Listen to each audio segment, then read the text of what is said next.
People like to go after young people and go on about how easy they have it. Young people have been screwed over for ages. Their living standards have been stagnating and falling, unlike previous generations who had a better lot in life than their parents. They're often driven into insecure works where they have to work all ridiculous hours just to live. I'm talking about Deliveroo, I'm talking about Uber, I'm talking about all these precarious jobs where people work massive hours and often get very little pay. They don't have the pensions of your generations. They don't have the security of jobs of your generation either. At the same time, they're often saddled with debt because they went to university, which has become a precondition in this country to getting many jobs. Their lives have become very, very hard. They're working very hard, but their wages are falling and have been falling for the longest period. Let's let Tony respond. Tony, what do you make of what Owen's just said? Hold on. When we bought our home, we saved, my wife and myself, we saved, and we put deposit down. These fucking boomers! My God, these fucking boomers, man! I can't stand it! By the way, a Biggie Bot, thanks for the raid, bud. These fucking boomers! For Furious Cabin Boy, thanks for the 5 tiers ones. Cosmos, Sand Context, thank you for subbing. Like, what the fuck are you on about? Oh, I put a deposit down, I saved. The house was $50,000. That same house is now $750,000. Jesus Christ. We went into a house with nothing. All it had got was a cooker and a sink and a fireplace. Nowadays, when they want to buy a house, they want it fully carpeted, fitted kitchens, fitted bedrooms, and they want a 4x4 on the drive. Now, I live opposite a children's nursery, and I see parents turn up here at 8 o'clock in the morning, and they've got Mercedes, BMWs, Rich people exist, and what's the point? Also, your house is probably worth, again, hundreds of thousands of dollars more than you paid for it. expensive cars. So, Tony, I'm sorry. Home ownership has collapsed amongst younger people in this country, not because people have high expectations about having renovated properties. It's because house prices have risen astronomically, and the ratio between the average wage in this country and house prices has massively gone up. So it's just not possible to afford it. And I'm sorry, Tony, again, there's this problem in this country with a lot of political debates where people think the plural of anecdote is data. They think that they've seen something in their street or something, and they think that's British society. Well, I'm sorry, Tony, the evidence doesn't bear up what you're saying, because British workers work some of the longest hours in the whole of Europe, and younger workers in particular are driven into low-paid, often zero-hour contracts where they work lots of hours but get very little back. I don't want to say that I want boomers to die, because I feel like that is, like, not fair. There's a lot of good boomers out there. There's a lot of good Gen Xers out there. You know, Jesus Christ. It makes the generational warfare just starts to kick in. I'm like, let's do it. Let's do generational warfare. Let's fucking go. You're old. You're old. All right, chat. Let us watch. We've got some good content. This one is really fucking depressing. So we're gonna watch it. Wait, is it Friday? Oh, it's Thursday. That's what I thought. Okay. Why millions of Americans can't afford water. For some reason, I got hopeful for a second that it was fucking Friday. No, it's just Thursday. It's just fucking Thursday. Ugh. Fucking Thursdays, man. All right, let's keep going. I mean, Thursdays are pretty good, right? Like, they're not that bad. Like, you have the, you know, if you have a traditional weekend, you're like, all right, I'm almost there. You know, people are low energy on Thursday, but you're productive, you know? The water authority I work for has always had low rates. Now they're selling to a private company that's going for triple the rates. Oh, fuck. They privatizing your water? Where? Why does a self-employed person care if it's Friday? Because... see, the difference between me and you is everything I do is an exercise of my will and self-discipline. I don't have anybody that makes me do anything. I have to do everything. The only expectation is the one I create for myself. So imagine having that kind of strength of will. It's tough. It's tough, but I do it. I manage. All right, let's keep going. $1 a month on average, while Look at the difference between these two water bills in Illinois. In the town of Fort Heights, water costs $85 a month on average, while an hour away in Winnetka, the average is only $24 Let me guess. Fort Heights privatized. a month. What's interesting is that in Winnetka, household income is 10 times what is in Fort Heights. Why is water so expensive for poor Americans?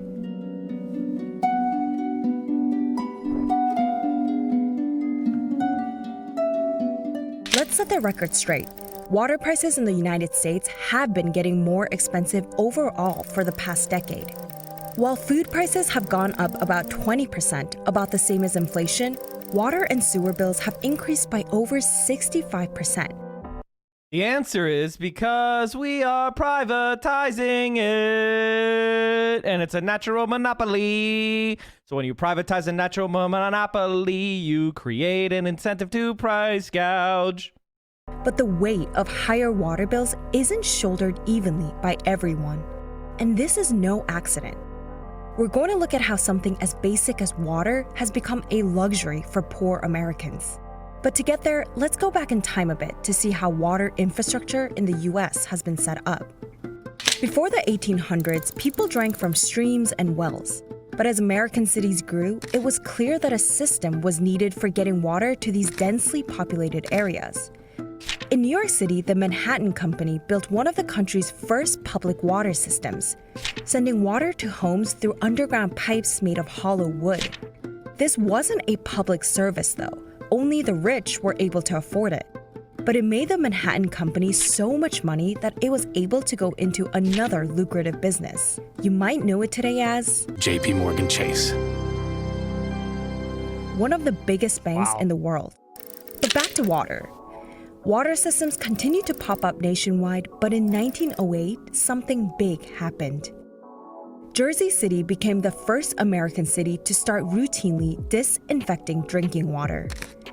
Thousands of towns and cities followed its example, and very quickly, the spread of waterborne diseases dropped dramatically across the country. Problem is, as life-changing and essential as modern water infrastructure is, it's still sold as a commodity, the way it was when the Manhattan Company was digging pipes in the 1800s. That means today, thousands of families face foreclosure every year because of unpaid utilities like water bills. In fact, low-income Americans can spend up to 12% of their income on water costs. It impacts the way they eat, how often you cook, what you cook, how much water you consume. You know, part of being a healthy person is that you have to consume so much water a day. It changes the way you live your life.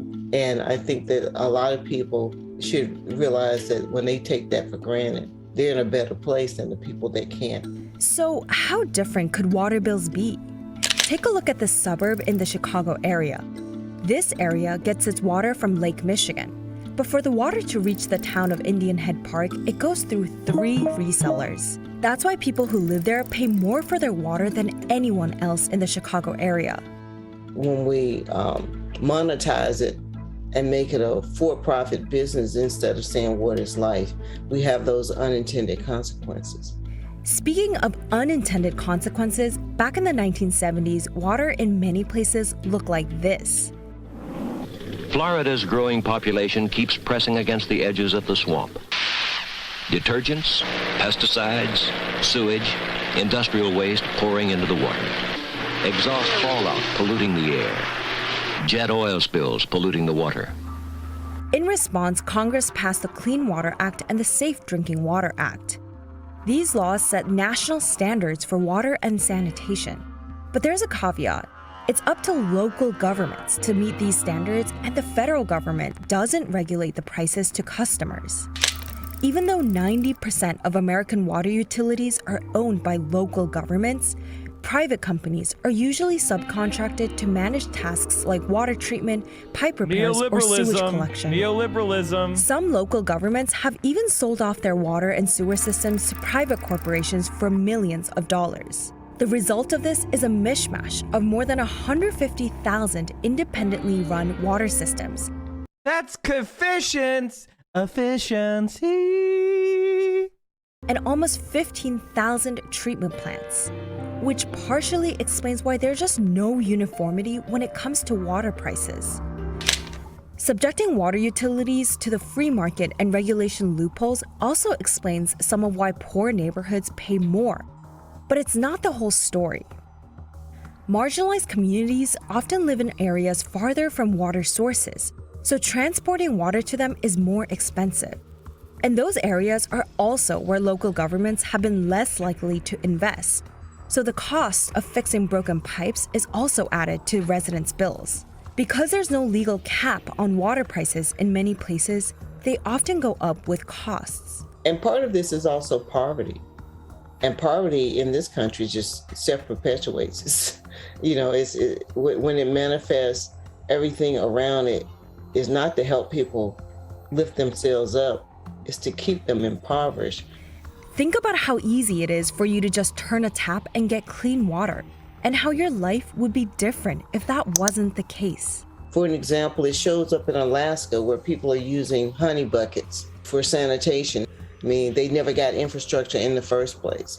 And then it shows up in places where people don't have access to clean water, like in Denmark, South Carolina, that has been polluted by industrial pollution and has not been addressed. Or it shows up in places where they have lead in the water, or places like Jackson, Mississippi. Who are those people? They're indigenous, they're people of color, they're marginalized communities, they're poor communities. The lack of investment in these communities means they suffer from more frequent violations of the Safe Drinking Water Act. And things stay unfixed for longer. One of the main causes of the structural inequalities that are embedded in our system that tend to favor people that already have, wealth, or people that are in a position to afford to pay for lobbyists to get, preference or preferential treatment. And those people that don't have it tend to be at the back of the line if they're in the line at all. But even if you're lucky enough to not live in a community that pays more for less, why has water been getting more expensive for everyone? First, a lot of water pipes are old. In fact, the average American water pipe is older than most Americans. And old pipes leak. Every day, roughly 6 billion. Well, see, when a pipe leaks, it's a two-way street. Water flows out, but it also flows in. Gallons of treated water is lost through damaged pipes. That's enough to provide 36 days of drinking water for every American. Second, because companies don't sell water as an essential service, they often prioritize short-term profits over repairs, pollution cleanups, or climate adaptations. And that leaves us with more of these old leaking pipes. With the water crisis in Newark, New Jersey, where thousands of residents remain unable to drink their tap water. Residents in Willowbrook say the water from the Sativa Water District is severely contaminated. Now to a big story in the North Bay where a pipeline break has the city of Benicia requiring all people and businesses to conserve water immediately. Nearly 2,000 water systems used by 6 million people where excessive levels of lead were detected in the past 4 years. Third, the federal government is investing less and less in water infrastructure, so those costs are being pushed onto the consumer. So if we know that water utilities are a broken business and facing a crisis that most impacts marginalized communities, then what's the solution? It's something called infiltration. Here, I'll look it up. I'll show you. The U.S. water supply system is failing at its job of keeping water affordable and accessible to everyone. Some countries get past this by treating water less like a commodity and more like a human right. For example, Ireland guarantees free water to everyone. And when the government proposed charging for water in 2014, protests broke out. The government was forced to shelve those plans, and water will remain free until 2024, after which residents will only be charged for excess use. I think the premise of all of this should be that water and sanitation is a human right. And human rights shouldn't depend on where you live or on profit margins. We have to remove the inequities that exist in our system, the unfair policies, the policies that penalize poor people, the policies that penalize rural people, the policies that penalize people that are not in a certain income bracket. We need to have people at those communities that are impacted to be part of developing whatever plans are there so that we can eliminate those blind spots that we don't have when we're trying to dictate policy in places we've never been before.